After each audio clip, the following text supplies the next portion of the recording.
En esta noche quiero que hablemos acerca del tiempo del avivamiento. Yo quiero que usted y yo en esta noche dispongamos nuestra mente y nuestro corazón para que analicemos la palabra de Dios, para que tomemos la palabra y que la palabra sea nuestro alimento espiritual. Que la palabra sea hoy llenando el vacío, cualquier vacío que la vida no los puede dar, que lo llene la palabra. Y quiero que leamos en el libro de Hechos, en el capítulo 3, versículo 19. Si usted gusta ponerse de pie, a la letra leemos la palabra en el nombre del Padre, del Hijo y del Espíritu Santo. Dice la Biblia: así que arrepentidos y convertidos, para que sean borrados vuestros pecados, para que vengan de la presencia del Señor tiempos de refrigerio. Pueden sentarse, hermanos. Damos gracias a Dios por esta palabra tan poderosa. El Señor en este pasaje que leímos, primero dice: arrepentidos y convertidos, para que sean borrados vuestros pecados. Esa palabra siempre ha sido el estorbo en todo. Y para que vengan tiempos de refrigerio, tiempos de avivamiento espiritual.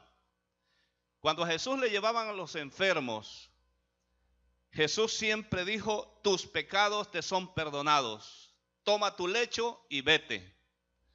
Porque siempre el obstáculo del ser humano ha sido el pecado. Y el pecado ha sido la muerte del hombre. El descuido del hombre ha sido el que lo ha llevado a la muerte. En la introducción de este mensaje, yo leí una reflexión tan importante en una compañía mexicana. Hace muchos años pasó esto.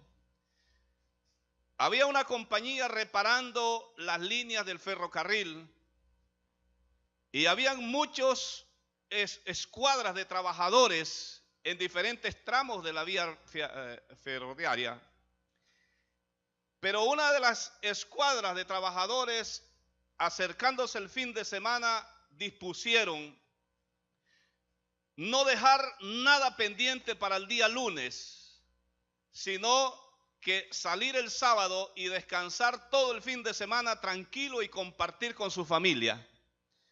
Y estos hombres, para agilizar el trabajo, dijeron: no importa un perno menos o un perno más, nadie va a notar nada. Y así tendieron los rieles del ferrocarril. Y efectivamente, cuando pasó la supervisión, nadie notó ningún defecto alguno. Se llegó el día de la inauguración y todo el mundo aplaudió. El trabajo pasó la prueba y todo el mundo celebró. Y aquellos hombres dijeron: ¿te fijaste que nadie notó que nosotros no pusimos todos los pernos correspondientes? Pero el problema fue cuando el tren de pasajeros, que cargaba cientos de personas y miles de kilos de carga, pasó por aquellos rieles. Todo se destruyó. Hubo una gran catástrofe y murió gente y se perdió mucha mercancía por un simple descuido, por un simple tornillo. Hay mínimas cosas muy pequeñas en nuestra vida que son las que afectan la integridad familiar, que son las que afectan la integridad en la iglesia.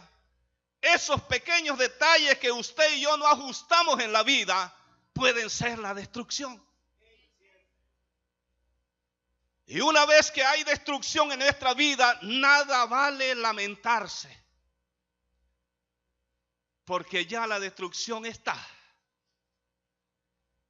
Esta gente corrió con el cargo de culpa porque ellos sabían que no habían sido responsables en su trabajo. Esto es igual en la construcción de nuestra vida.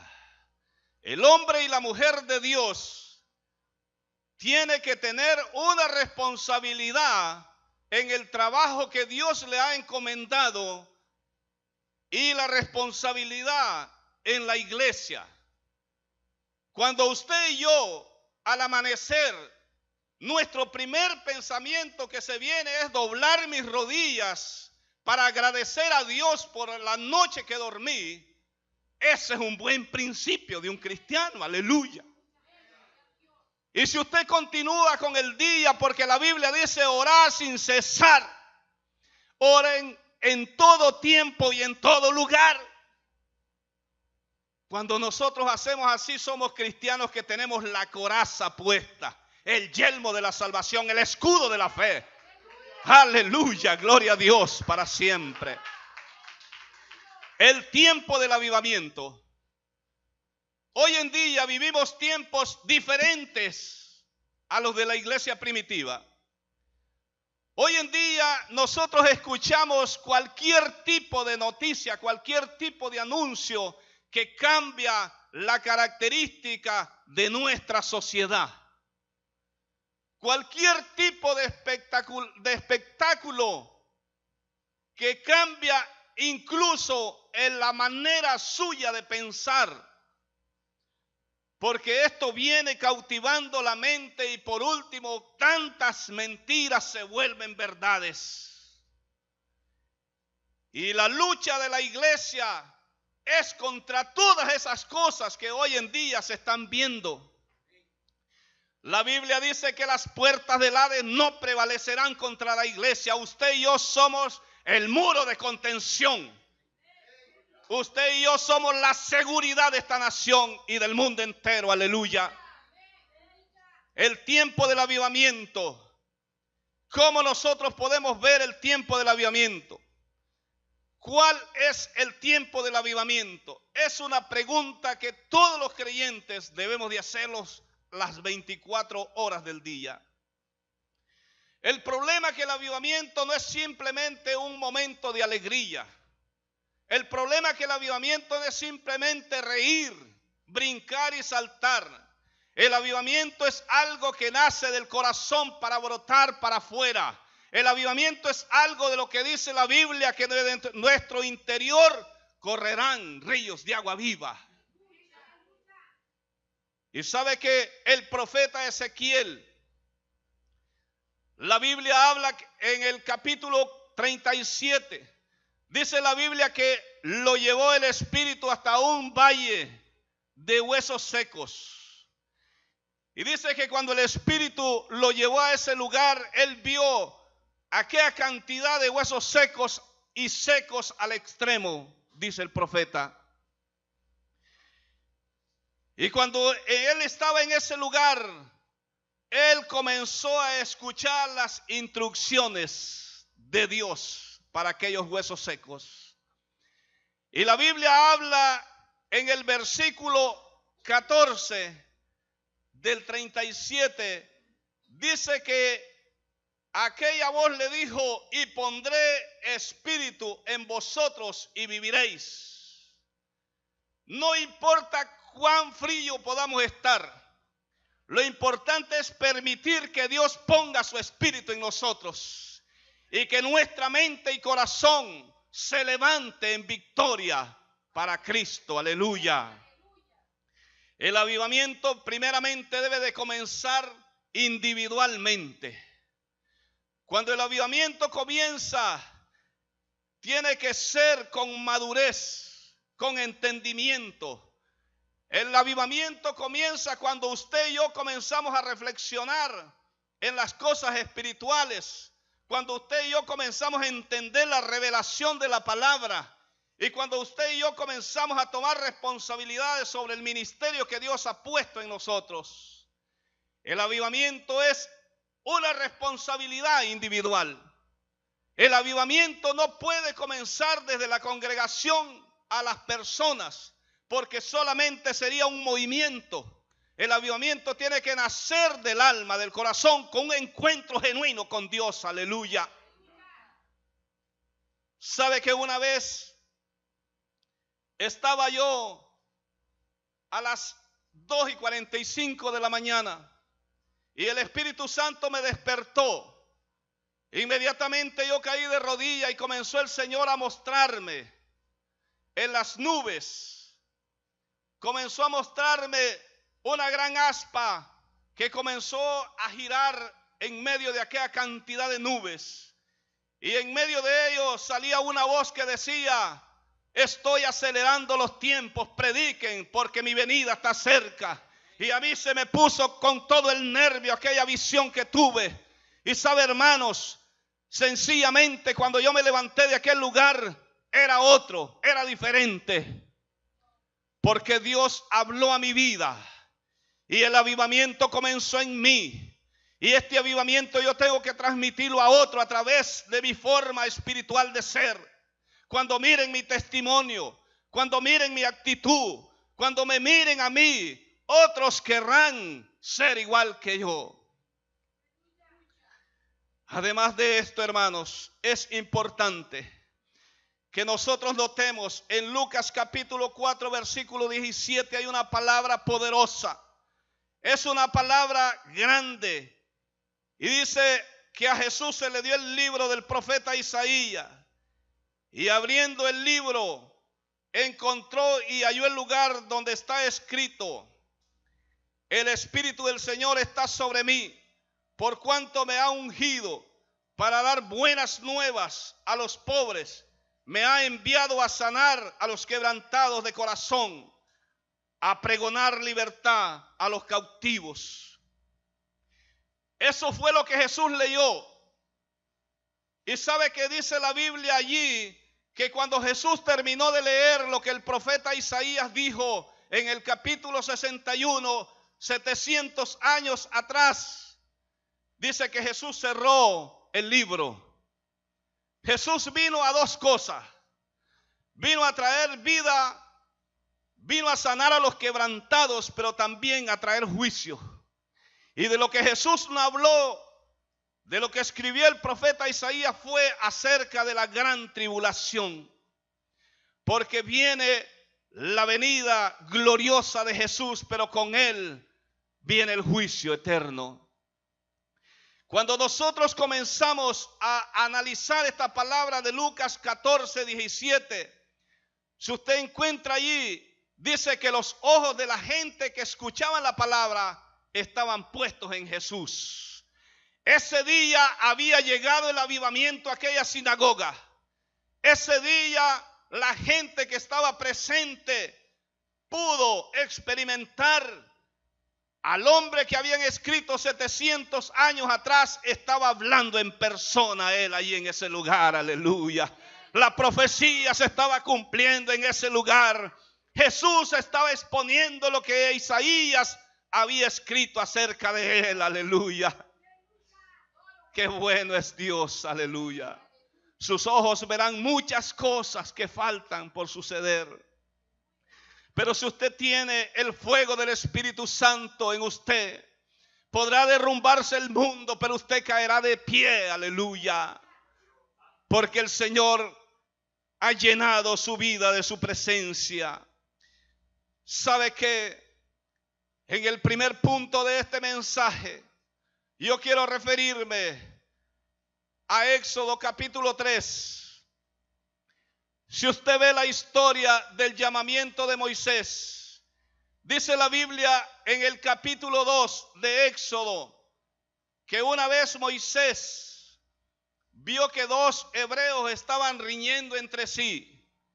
Y estos dos hombres, cuando Moisés quiso intervenir en aquel pleito que tenían, dice que le dijeron: ¿acaso nos quieres matar como mataste al egipcio? Y dice la Biblia que Moisés sintió miedo. Esa fue la circunstancia que hizo que Moisés saliera de Egipto. Cuando Moisés sale de Egipto y llega a las tierras donde conoce a su suegro y a su esposa, Dios se le aparece en una zarza ardiente, capítulo 3. Y sabe que la palabra que sale en medio de aquella llama era una orden para Moisés. Y la orden que escucha Moisés fue que él había sido escogido para ir a libertar al pueblo de Israel a Egipto. Moisés no estaba en las condiciones para regresar a Egipto. Moisés había salido con miedo de aquella nación, pero hoy Dios estaba diciéndole a Moisés: el único llamado y escogido para libertar a mi pueblo eres tú. Moisés regresa a Egipto y junto a Moisés llevaba el avivamiento para el pueblo de Israel. El pueblo de Israel, que había estado tantos años esclavizado allí en Egipto, hoy por fin llegaba el libertador de Israel. Y dice la palabra que a Moisés no le fue fácil. Se encontró con miles de obstáculos, con miles de dificultades, pero Dios lo había enviado. No importa las dificultades que usted y yo estemos pasando, pero Dios te envió. Dios me envió a predicar la palabra. Él sabrá cómo te saca de la situación. Aleluya. Yo no sé si usted me está entendiendo. Solamente Dios nos puede sacar de cualquier dificultad. Y dice la Biblia que cuando Moisés saca al pueblo de Israel, dice que una nube cubría el sol en el día y por la noche una columna de fuego les alumbraba. Dios iba con Moisés, iba con el pueblo de Israel. Pero el problema fue cuando llegaron al mar. Comienza el pueblo a reclamarle a Moisés y a decirle: nos sacaste de allí para perecer aquí. En el camino que Dios nos ha indicado hay tribulaciones grandes. En el camino que Dios nos ha dicho que caminemos hay grandes pruebas, grandes luchas, grandes tribulaciones. Pero el que confía en Dios, este será más que vencedor. Aleluya. Y Moisés, en medio de esa situación que estaba, Dios le dice: extiende tu vara. Moisés no sabía que Dios tenía esa solución. Nosotros no sabemos cuál es la solución de Dios para nuestras vidas. Si usted está dentro del avivamiento, y estar dentro del avivamiento es estar dentro de la obediencia. Estar dentro del avivamiento es estar dentro de la santidad. La Biblia dice: sin santidad nadie verá al Señor. Moisés abrió el mar y el pueblo pasó en seco. Moisés todavía no terminaba de aprender las grandezas de Dios.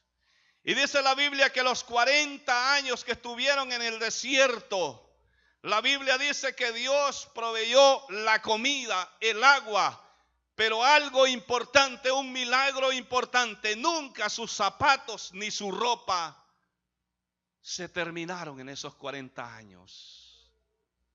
Es muy probable que el pueblo de Israel nunca entendió, pero sí Moisés tenía un trato con Dios. Cuando usted y yo tenemos un trato con Dios, entonces nosotros vamos a comenzar a depender de Dios y no de nuestras propias fuerzas. Moisés descansaba su seguridad en que en el momento preciso que él necesitara, cuando las cosas se agravaban más, Dios estaba allí para responderle a Moisés. ¿Y sabe qué? Algo importante. Dice Juan capítulo 15, versículo 16. Ustedes no me eligieron a mí, yo les elegí a ustedes. Eso es un gran alivio para el cristiano. Saber que nosotros fuimos elegidos por Dios para servirle. Y si fuimos elegidos por Dios, Él sabrá sacarlos de cualquier tipo de situación.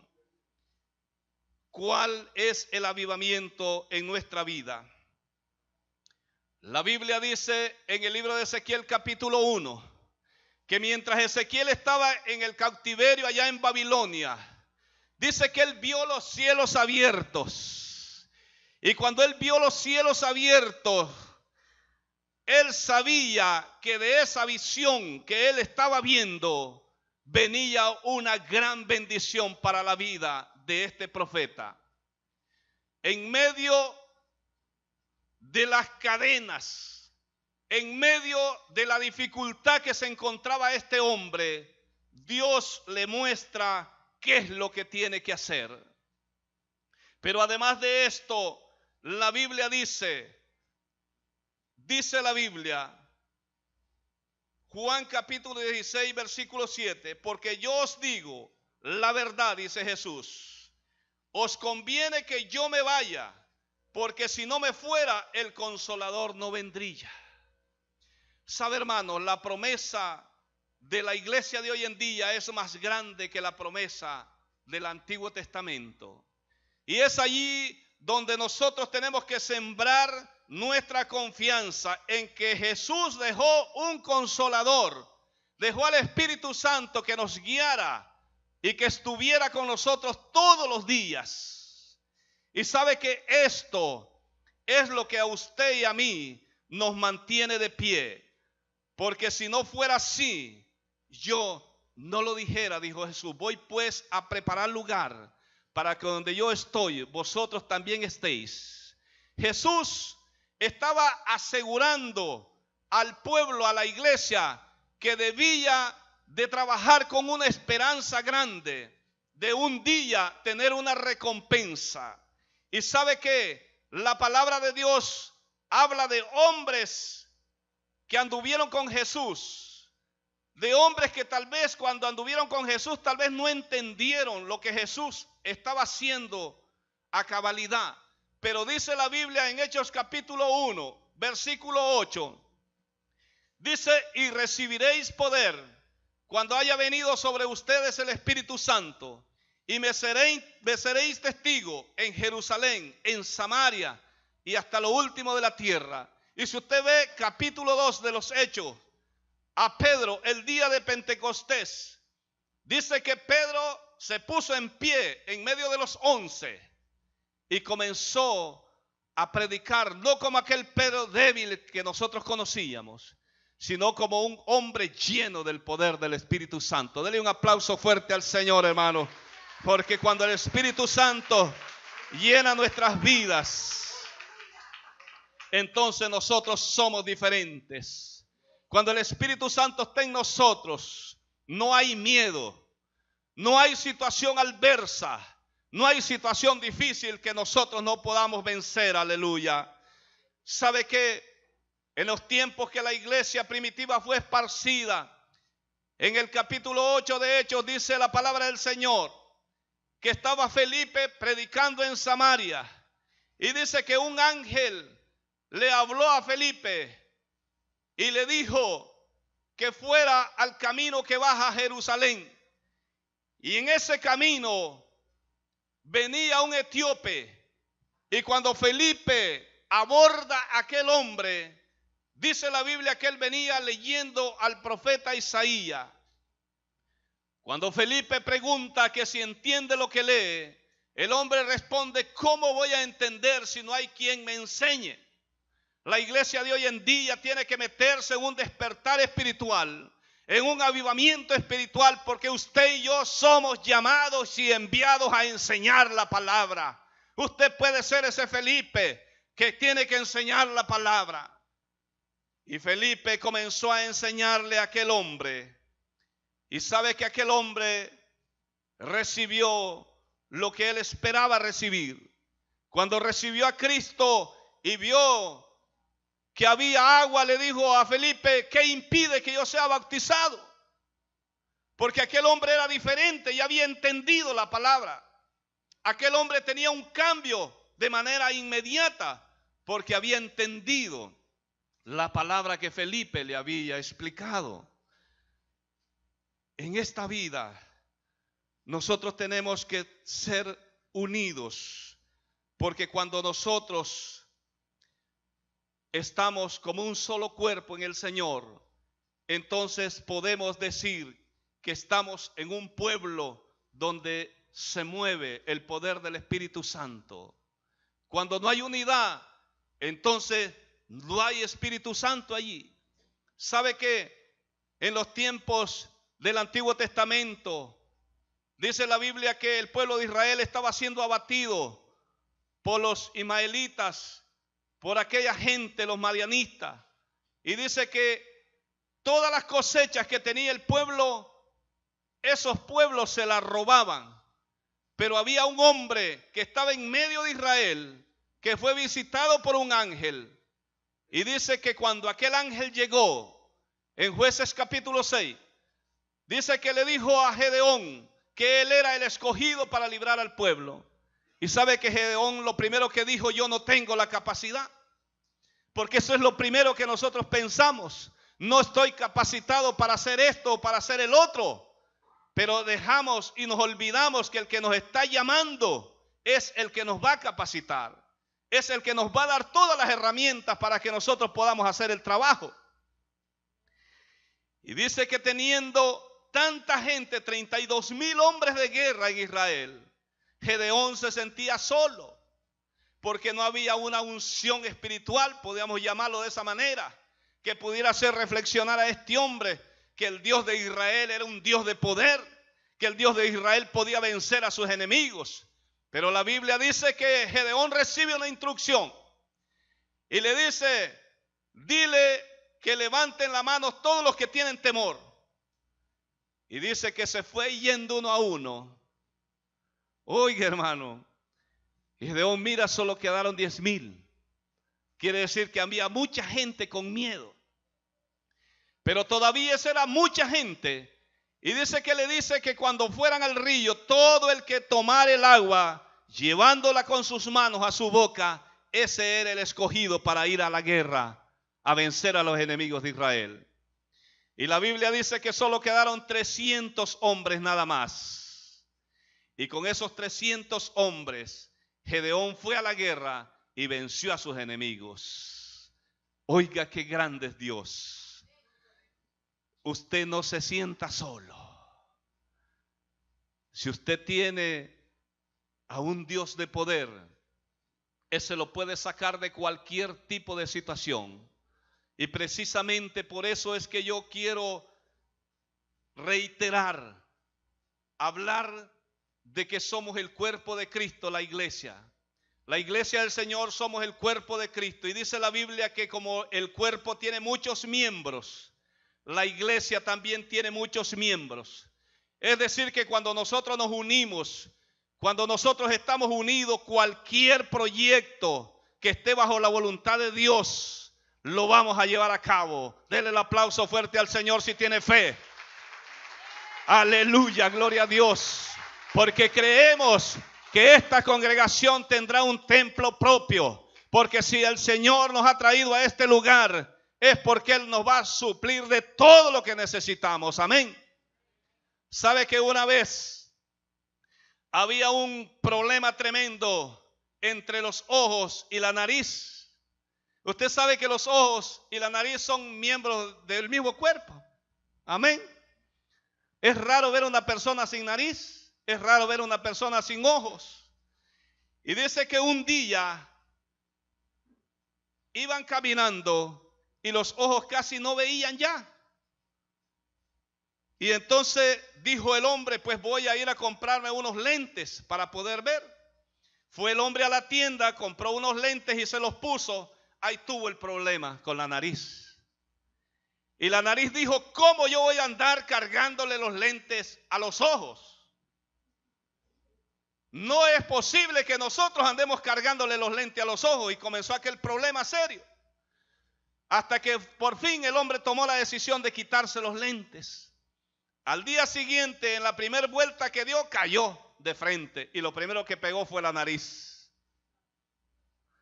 Y dijo la nariz: si hubiera atado los lentes en mí, los ojos hubieran visto bien y no me hubiera golpeado.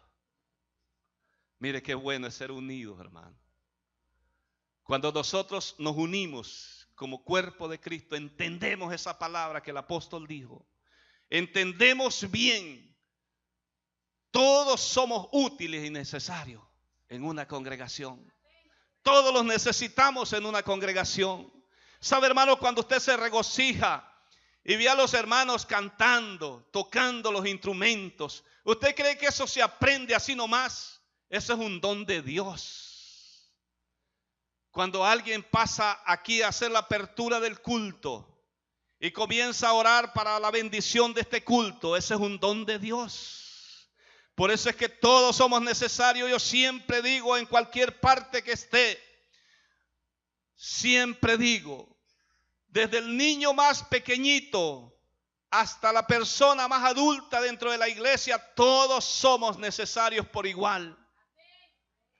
¿Sabe que un avivamiento espiritual llega a una iglesia cuando en la iglesia hay doctrina?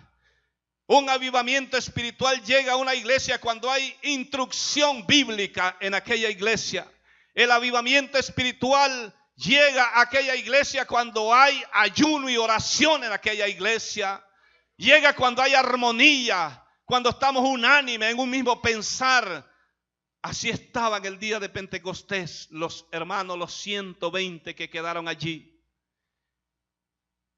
Jesús le dijo: no se muevan de Jerusalén. Ellos hicieron como Jesús dijo. Y el Espíritu Santo se derramó en aquel lugar y todos fueron llenos. ¿Y llenos para qué? Para que la iglesia comenzara a crecer. Aquella gente que vio aquel derramamiento del Espíritu Santo en aquel lugar, dice la Biblia que todos estaban atónitos, estaban sorprendidos, estaban asustados. Y la gente comenzó a aceptar al Cristo de la gloria, aleluya. La gente comenzó a aceptar el sacrificio de Jesús. Porque cuando en una iglesia se mueve el poder del Espíritu Santo, allí está Dios. Cuando en una iglesia se mueve el avivamiento espiritual, hay milagros, hay sanidad. ¿Sabe, hermanos? Yo casi ya voy terminando este mensaje. Pero quiero decir algo antes de terminar. Si los hombres que Dios escogió en el pasado tuvieron que pasar un proceso, y por eso Jesús le dice a Nicodemo: es necesario que tienes que nacer de nuevo. Porque el problema no es que Nicodemo desconociera las Escrituras. El problema no era que Nicodemo era un hombre neófito de lo que estaba pasando. Él sabía, pero no había nacido de nuevo. Si nosotros tenemos que nacer de nuevo, hay que hacerlo. Porque a veces no hemos muerto totalmente. Áreas de nuestra vida todavía están muertas espirituales. Muchas áreas de nuestra vida necesitan nacer de nuevo a veces. Y precisamente Jesús dice: el que no naciere de nuevo no puede tener el reino de los cielos. Porque solamente con una mente sincera, con una mente dedicada a Dios, nosotros podemos ir al cielo. ¿Sabe, hermanos? Usted y yo hemos sido llamados para venir a este lugar. Usted y yo hemos sido escogidos y Dios tiene un ministerio para cada uno de nosotros. Cuando un hombre habla de la palabra, evangeliza a alguien, y aquella persona le escucha atentamente, el Espíritu Santo está obrando ya. Porque dice que la palabra no volverá vacía. ¿Sabe que si usted encuentra a alguien y le dice, y usted lo saluda, y le dice: Dios te bendiga, y si usted le dijera, ¿qué es lo mejor que te ha pasado en la vida? Es muy probable que aquella persona le pueda enumerar un sinnúmero de cosas buenas que le han pasado en la vida. Pero si usted le dice: ¿quieres que te cuente qué es lo mejor que me ha pasado en la vida? Y aquella persona le dice, sí, usted dígale, lo mejor que me ha pasado en la vida es haber conocido a Jesucristo de Nazaret, aleluya. Y eso bastará, eso será como una hora de predicación, aleluya. Hay poder en Jesús de Nazaret. Yo recuerdo una vez que tuve la oportunidad de estar con el presidente actual de Nicaragua en una mesa. Y dije yo, cuando ese hombre se sentó a mi lado, esta es mi oportunidad que yo le hable, aunque sea un minuto, de Jesucristo. Y cuando aquel hombre se sienta allí y lo saludo yo, lo primero que dije yo, antes de que este hombre no me siga poniendo atención, es que le digo, Cristo lo ama. Y Cristo quiere que los gobernantes de este país le busquen de corazón. Usted puede ser un gran elemento en Jesús si usted gobierna poniendo a Dios en primer lugar. Y aquel hombre se sonrió y me dijo, gracias. Gracias porque me diste esa palabra. ¿Sabe, hermanos? Usted y yo siempre tenemos una oportunidad de hablarle a alguien del evangelio. Yo me encontré un muchacho que andaba descarriado y le dije, hermano, usted tiene un gran talento. Y él me dijo, hermano, pero yo ando descarriado. Yo no lo veo descarriado. Yo veo el talento que usted puede tener en Cristo. Si usted vuelve a los pies de Cristo, usted puede ser un gran elemento como lo fue en tiempos anteriores. Si a esa persona le hablamos con el amor y con la necesidad de que vuelva a Cristo, esa persona con las palabras que usted le diga, lo puede hacer reflexionar. El avivamiento comienza cuando nace el interés de servir al Señor de corazón. Póngase de pie, hermanos.